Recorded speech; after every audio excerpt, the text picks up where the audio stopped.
आज हम क्लास 12 के chapter 10 microbes in human welfare में पढ़ेंगे कैसे माइक्रो ऑर्गेनिजम्स हमारे लिए बेनिफिशियल हैं। माइक्रोब्स जैसा कि आप जानते हैं इनको हम नेकेड आई से नहीं देख सकते। We need the help of microscope to see them. Microbes soil, water, air हर जगह प्रेजेंट हैं। एक्सट्रीम इन्वायरमेंट्स में भी प्रेजेंट होते हैं जिनके हम आर्कीबैक्टीरिया कहते हैं। माइक्रोब्स की कैटेगरी में protozoan, bacteria, fungi, viruses, virus भी आते हैं। आपको जैसे पता है कि वायरस होते हैं वो उनमें केवल आरएनए होता है, प्रोटीन मॉलिक्यूल नहीं होता। और जो इन्फेक्शियस प्रोटीन मॉलिक्यूल्स हमारी बॉडी में बनते हैं उन्हें हम प्रियॉन्स की, बहुत इंपॉर्टेंट पॉइंट है बोर्ड के लिए भी और नीट के लिए भी, जो हमारी बॉडी में इन्फेक्शियस मिसफोल्डेड प्रोटीन बनती है जो हमारे किसी न किसी डिजीज के लिए रिस्पॉन्सिबल होती है, they are called prions. Rod shape virus है वो प्लांट वायरस एक है जिसको टीएमवी कहते हैं, tobacco mosaic virus, which cause tobacco mosaic disease in the plants. Virus which infect the E. coli bacteria is known as bacteriophage. ये head है, collar है, ट्रंक है, ये इसके टेल फाइबर है, ये जो टेल प्लेट है। अगर हम देखें कि माइक्रोब्स हाउस होल्ड प्रोडक्ट्स बनाने के लिए कैसे बेनिफिशियल है, तो हम सब जानते हैं हमारे घरों में जो दही जमता है, कर्ड जिसे कहते हैं, उसके लिए रिस्पॉन्सिबल होता है lactobacillus, is also called lactic acid bacteria. Lab हम मिल्क के अंदर डालते हैं इनोकुलम, इसकी वजह से जो प्रोटीन्स होती है मिल्क की वो कोगुलेट हो जाती है और एक स्पेसिफिक टेम्परेचर पे मिल्क कर्ड में कन्वर्ट हो जाता है, लेकिन the presence of lactic acid bacteria. Curd के अंदर विटामिन B12 बहुत ज्यादा होती है और वो हमारे स्टमक में डिजीज कॉजिंग माइक्रोब्स को ग्रो नहीं होने देता। तो दो इम्पोर्टेंट, बहुत इम्पोर्टेंट। डफ आपने देखा होगा जब ब्रेड या कोई भी ऐसा डोसा सब इडली बनती है तो आटा फूल जाता है, क्यों? Due to the puffing appearance due to the presence of CO2 gas, and this CO2 gas is produced during the anaerobic respiration, and the organism responsible for it is the baker's yeast Saccharomyces cerevisiae. Saccharomyces cerevisiae is useful in the production of breads, also called as the baker's yeast, and also in the beverages production that is also known as the brewer's yeast. Saccharomyces cerevisiae and is also known as baker's yeast and brewer's yeast. बहुत से traditional drink है जो fermentation की process से बनते हैं, जो anaerobic respiration होता है। एक ड्रिंक है साउथ इंडिया में ताड़ी, जैसे वहां के इलाके में ताड़ी भी कहते हैं क्योंकि ये ताड़ पाम ट्रीज होते हैं, उनके सैप से निकलता है उसका फर्मेंटेशन से।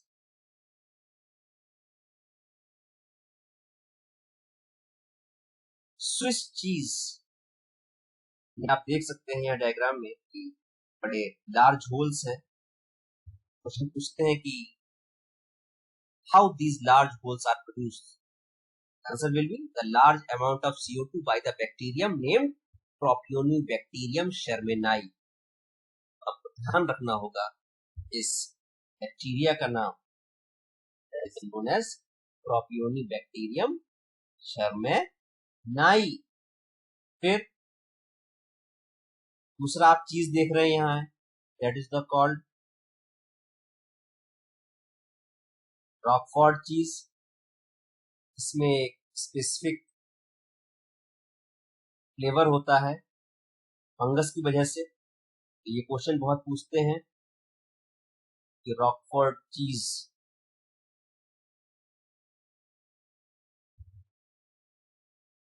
बनाने के लिए कौन सा माइक्रो ऑर्गेनिज्म रिस्पॉन्सिबल है। हम कहते हैं that is answer is fungi, and the name of the fungus is Penicillium roqueforti. बहुत इंपॉर्टेंट पॉइंट है, एनसीईआरटी में ये मेंशन नहीं है, बट आपको पता होना चाहिए the fungus is Penicillium roqueforti. Next heading is the microbes in the industrial products.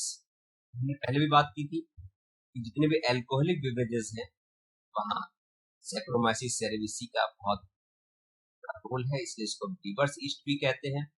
Wine beer जो विदाउट डिस्टिलेशन बनते हैं, और विस्की ब्रांडी और रम डिस्टिलेशन के प्रोसेस से प्रोड्यूस करे जाते हैं। फर्मेंटेड ब्रॉथ, फर्मेंटेड ब्रॉथ क्या होता है? लिक्विड मीडिया कहते हैं, इसमें आगार नहीं पड़ा होता है।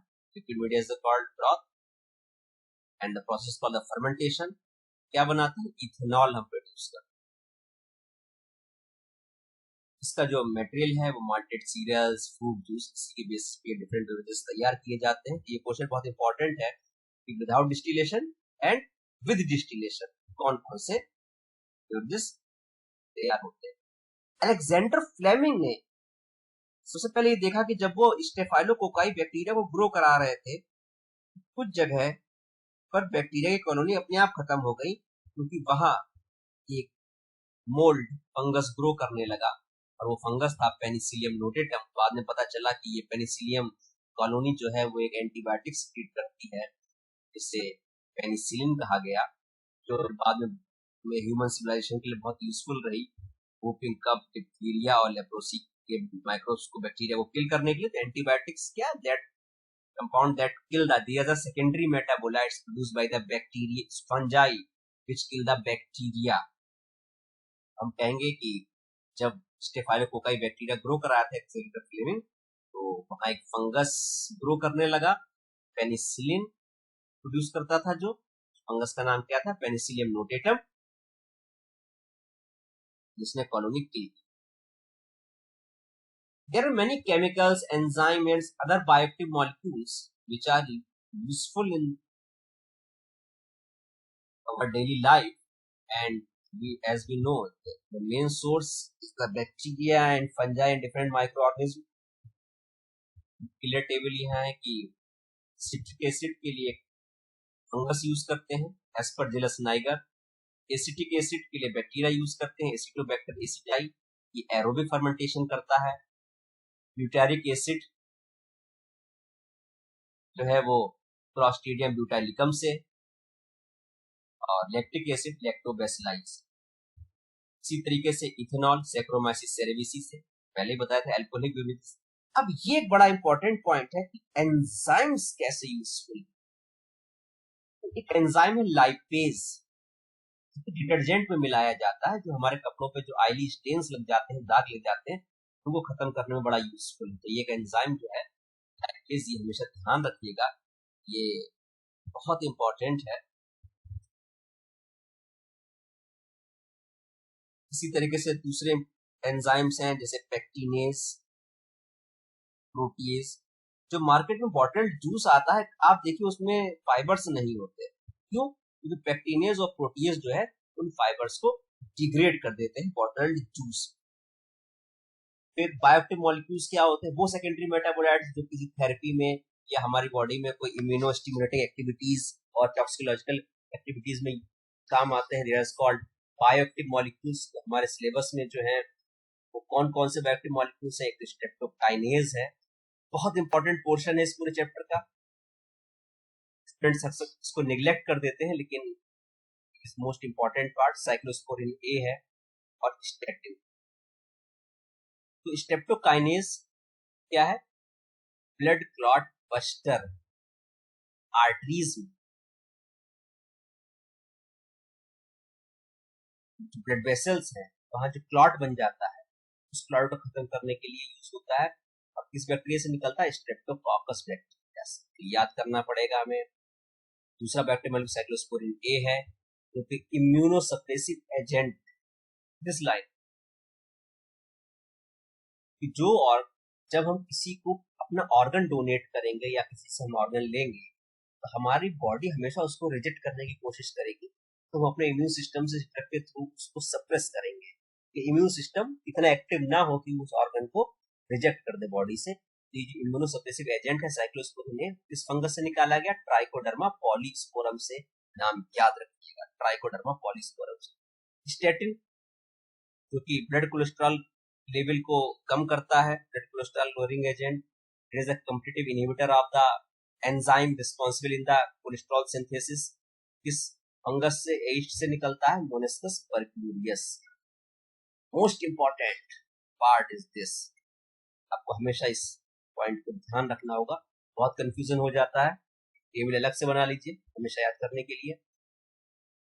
माइक्रोब्स इन सीवेज ट्रीटमेंट, ये बहुत समझने वाला है, टेक्निकल पॉइंट है थोड़ा सा, कि जो हमारा सीवेज है उसमें हमारा जो ह्यूमन एक्सक्रीटा है, हमारा फीकल मैटर है, वो एक मेन वेस्ट है। हम देखते हैं कि जब सीवर लाइन हमारे घरों से निकलती है वो सीधे नदियों में सीवेज को ले जाती है, जिससे नदियां पोल्यूटेड हो जाती हैं।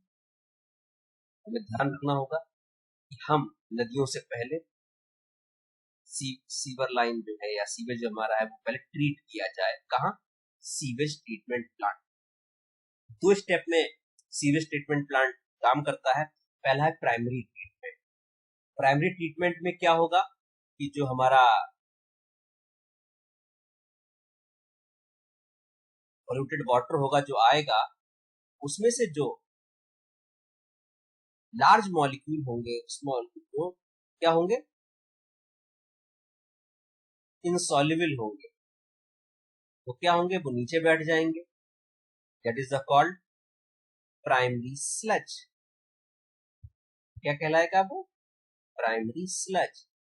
और जो पोल्यूटेड वाटर बचेगा इसमें ऑर्गेनिक वेस्ट है, this is the called primary effluent. Primary sludge में क्या हुआ? पेबल्स, ग्रिट तो सब नीचे बैठ जाएंगे, और जो प्राइमरी इफ्लुएंट है उसको अब हम पास कर देंगे सेकेंडरी ट्रीटमेंट की। प्राइमरी ट्रीटमेंट में हम क्या करते हैं? फिल्टर करते हैं और सेडिमेंटेशन करते हैं।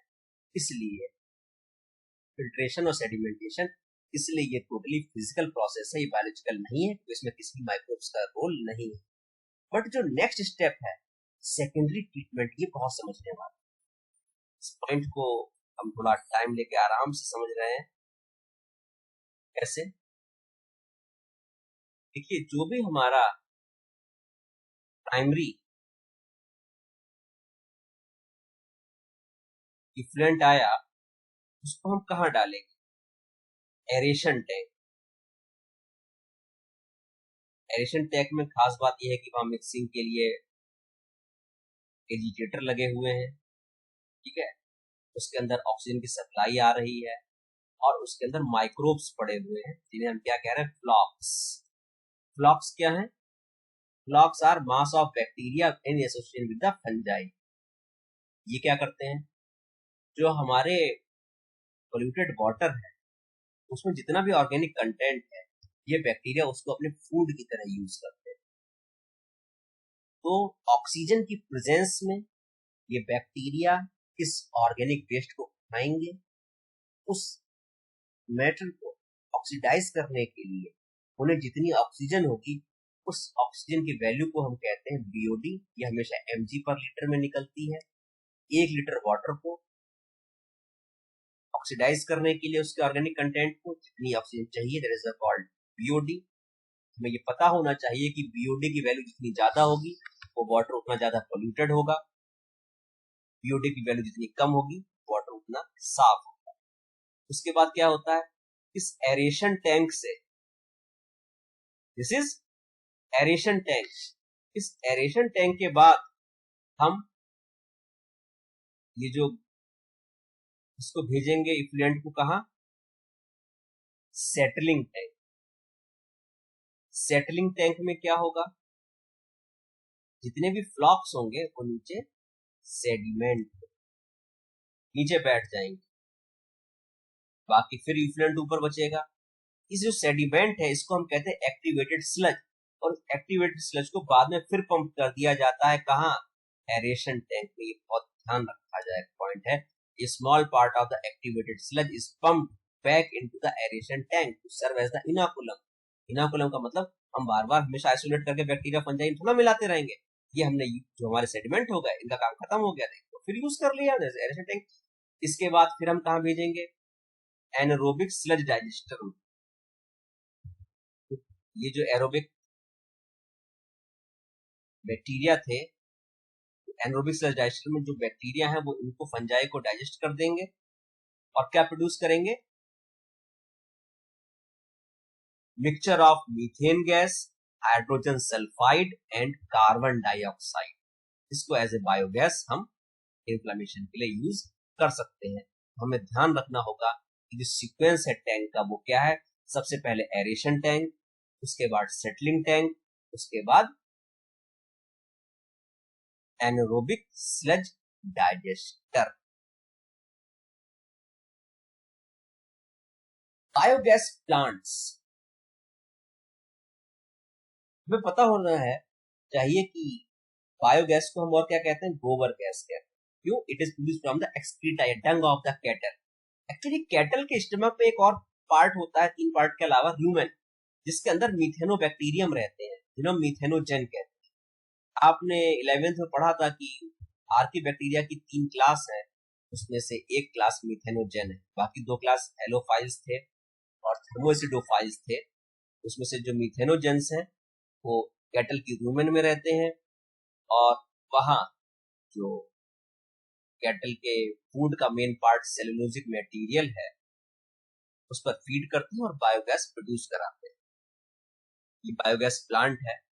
Biogas plant consist of A concrete tank, 10 से 15 फीट गहरा ये टैंक होता है। इसका रियल डायग्राम है, it is the diagram for labelling in the examination.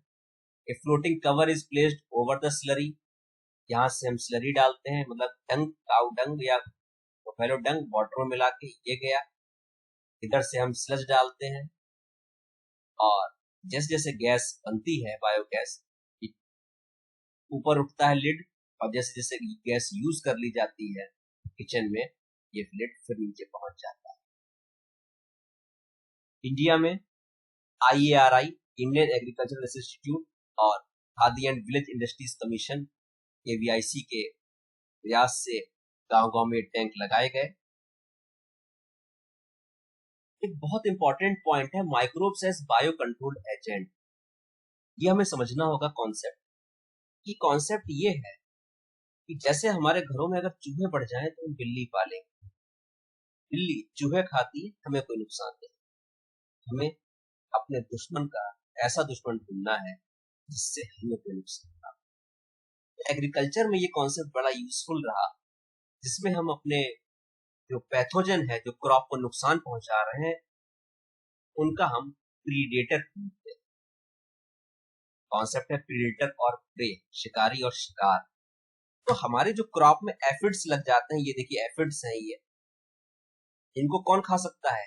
Lady bird, beetle. और जो मॉस्किटो हमारे एनवायरनमेंट में होते हैं उनको कौन खा लेता है? Dragonfly. तो देखिए पहला कॉन्सेप्ट क्या है, ladybird and dragonfly can get rid from the aphids and mosquito. तो ये 2 एग्जाम्पल हमारे बायो कंट्रोल एजेंट के हो गए, जहां हम 2 इंसेक्ट का यूज कर रहे हैं। और किसको खा रहे हैं? लेडी बर्ड एफिड्स को खा रही है और ड्रैगन फ्लाई मॉस्किटोज को खा रहा है। दूसरा example bacteria as a bio control agent है, बैसिलस thuringiensis बैक्टीरिया। इसका हमने डिस्कस बायोटेक्नोलॉजी में किया था। ये क्या करता है बैक्टीरिया? इसके हम ड्राइड स्पोर्स लेते हैं, पानी में मिलाते हैं, स्प्रे करते हैं क्रॉप के ऊपर, और जब इंसेक्ट का लार्वा प्लांट को खाने आता है, कॉटन बॉल को या किसी और क्रॉप को, तो उसके इंटेस्टाइन में जाके इसका टॉक्सिन एक्टिव हो जाता है और इंसेक्ट को किल कर देता है। अगर हम बायो कंट्रोल एजेंट में पूछें कि फंगस कौन सा यूजफुल है, तो ट्राइकोडर्मा है, जो कि रूट बॉर्न पैथोजन को ग्रो नहीं होने देता। एक्सिव वायरस जो है, न्यूक्लियो पॉलीहेड्रोवायरस जीनस, जो कि मेंबर है बैक्लोवायरस का, जो कि कुछ स्पेसिफिक आर्थ्रोपोड्स को किल करता है। बड़ा नैरो स्पेक्ट्रम है, मतलब ज्यादा ऑर्गेनिज्म को, इंसेक्ट्स को नहीं मारेगा। ये अच्छी बात है, स्पीसीज स्पेसिफिक है। सब कोई हार्मफुल इम्पैक्ट नहीं है, ना तो किसी प्लांट पर, ना मैमल पर, ना बर्ड पर, ना फिश पर, और नॉन टारगेट इंसेक्ट को भी नुकसान नहीं पहुंचाता है। इसलिए बहुत यूजफुल है हमारे integrated pest management program. Full form पूछी जा सकती है कि IPM क्या है? इंटीग्रेटेड पेस्ट मैनेजमेंट प्रोग्राम, जहां हम एनवायरनमेंट का बहुत ख्याल रखते हैं, इकोलॉजिकली सेंसिटिव एरिया। फिर माइक्रोब्स ऐसे बायोफर्टिलाइजर। आपको पता है कि जो हमारी सॉइल है, जिसमें हमारा प्लांट ग्रो कर रहा है, उस सॉइल में माइक्रो न्यूट्रिएंट्स और मैक्रो न्यूट्रिएंट्स होते हैं जो कि प्लांट की ग्रोथ के लिए हेल्पफुल होते हैं। जब सॉइल में ये माइक्रो न्यूट्रिएंट्स नहीं होते हैं तो फर्टिलाइजर का यूज करते हैं। ज्यादातर लोग एग्रीकल्चर में केमिकल फर्टिलाइजर का यूज करते हैं, लेकिन उससे नुकसान पहला तो ये है कि इन्वायरमेंट के लिए हार्मफुल है, दूसरा ये ऑर्गेनिक कंटेंट को इंक्रीज नहीं करते हैं, इसलिए धीरे धीरे सॉइल की हेल्थ को बेकार कर देते हैं। तो आपने 11th में पढ़ा था कि जो लेग्यूमिनस क्रॉप्स होती हैं, लेग्यूम्स होती हैं, उनके रूट नोड्यूल्स में, जैसे रूट है उनमें नोड्यूल्स होती हैं, उसमें बैक्टीरिया रहता है राइजोबियम रूट नोड्यूल्स में। बैक्टीरिया के अंदर एक एंजाइम, इस बैक्टीरिया एंजाइम है that is called nitrogenase enzyme, जो कि नाइट्रोजन को अमोनिया में कन्वर्ट करता है। इसलिए एटमॉस्फेरिक नाइट्रोजन को फिक्स करने का जो काम है वो राइजोबियम करता है सिम्बायोटिक एसोसिएशन में लेग्यूम्स के साथ। लेकिन अगर क्वेश्चन पूछा जाए कि free living nitrogen fixing bacteria कौन से हैं, फ्री लिविंग नाइट्रोजन बैक्टीरिया हमेशा याद रखिएगा एजोस्पाइरुलम और अज़ोटोबैक्टर। एक दूसरा ग्रुप है माइकोराइजा, आपने पढ़ा होगा कि जब फंजाई हायर प्लांट्स की रूट के साथ सिम्बायोटिक बनाता है दैट इज कॉल्ड माइकोराइजा। उसका एक जीनस है, ये भी ऑब्जेक्टिव क्वेश्चन में पूछ लेते हैं नीट में, क्लोमस। क्लोमस इज ए माइकोराइजा। खास बात माइकोराइजा ग्लोमस की ये है कि नाइट्रोजन नहीं अवेलेबल कराते हैं, ये अब्सॉर्ब करते हैं फास्फोरस। और फायदा इनसे क्या है, ये रूट बॉर्न पैथोजन को ग्रो नहीं होने देते, जिस रूट के साथ एसोसिएशन बनाते हैं। सैलिनिटी और ड्रॉट से टॉलरेंस देते हैं अपनी क्रॉप को है, और प्लांट की ओवरऑल ग्रोथ इंक्रीज करते हैं। हमेशा ध्यान रखिएगा माइकोराइजा कभी भी नाइट्रोजन फिक्सेशन नहीं करता है। फिर तीसरा क्लास बायो फर्टिलाइजर में आपका है साइनोबैक्टीरिया। साइनोबैक्टीरिया को एल्गी भी कहते हैं, बीजीए कहते हैं। इसके एग्जांपल आपके सिलेबस में 3 है, एनाबिना, नॉस्टॉक और Oscillatoria. These are nitrogen fixing blue green algae. इनके अंदर हेट्रोसिस्ट होती है, नाइट्रोजन फिक्सेशन का काम करती है। उसके अंदर एंजाइम नाइट्रोजिनेज होता है जो नाइट्रोजन एंजाइम को एटमॉस्फेरिक नाइट्रोजन को अमोनिया में कन्वर्ट करता है। तो पैडी फील्ड में, धान के खेत है, उसमें नॉस्टॉक का बहुत ज्यादा यूज करते हैं। जब भी पूछा जाए कि पैडी फील्ड में वैसे बायो फर्टिलाइजर किसको यूज करते हैं, तो कॉल्ड नॉस्टॉक। तो these were the all the headings which we covered the economic importance, the welfare of human